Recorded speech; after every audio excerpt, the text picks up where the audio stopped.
संत की सरलता हिंदी कहानी। एक गांव में एक संत निवास करते थे। संत का व्यवहार बहुत ही सरल था। वे बड़े ज्ञानी, कर्तव्यनिष्ठ और शांत रहते थे।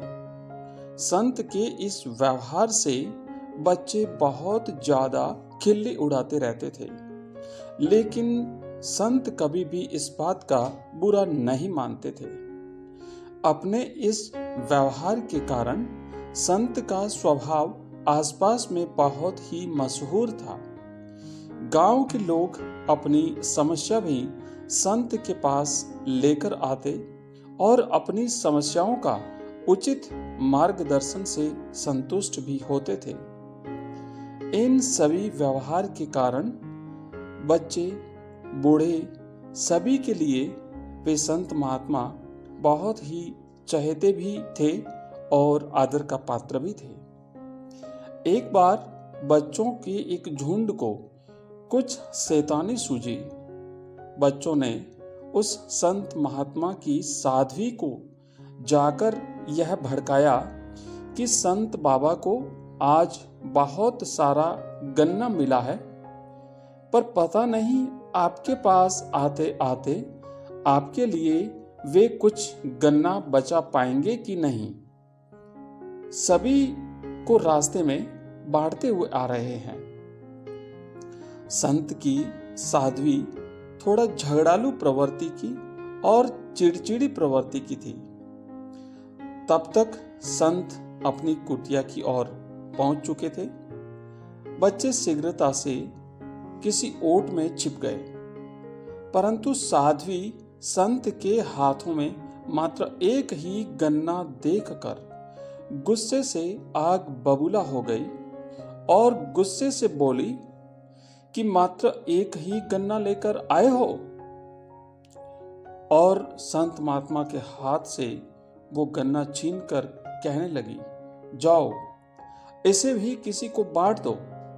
यह कहकर उस साध्वी ने उस गन्ने को फेंक दिया, जिससे गन्ने के 2 टुकड़े हो जाते हैं। संत जी का ये स्वभाव देखकर बोलते हैं कि तुम्हारा भी कोई जवाब नहीं। कितना सुंदर बराबर 2 भाग में टुकड़ा किए हो। चलो मैं स्नान करके आता हूं और उसके बाद फिर हम मिल करके गन्ना खाएंगे।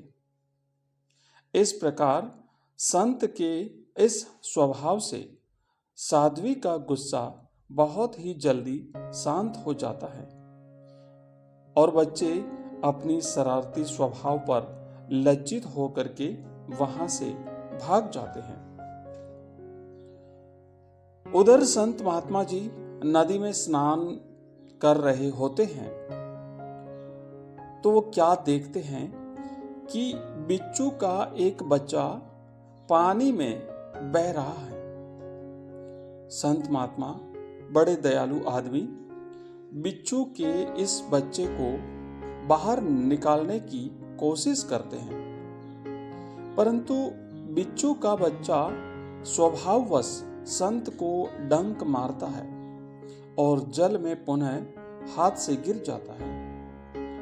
यह प्रक्रिया 3-4 बार होते देख करके आसपास स्नान कर रहे ग्रामीण संत से बोलते हैं कि बाबा जी, आपको बिच्छू का यह बच्चा डंक पे डंक मार रहा है और आप हैं कि उसे बचाने पर तुले हुए हैं।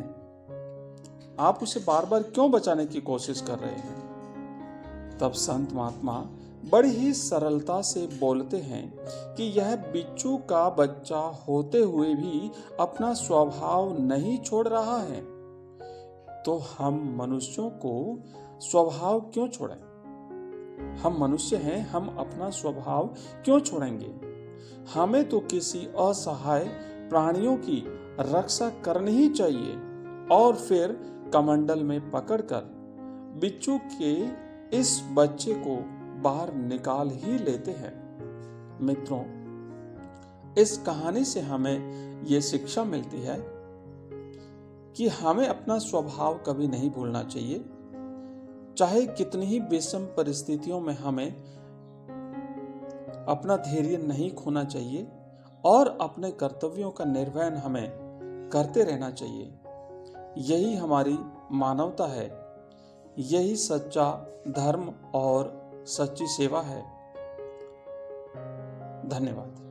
लेकिन इसी प्रकार की और कहानियां सुनने के लिए आप हमारे चैनल को सब्सक्राइब कीजिए। धन्यवाद।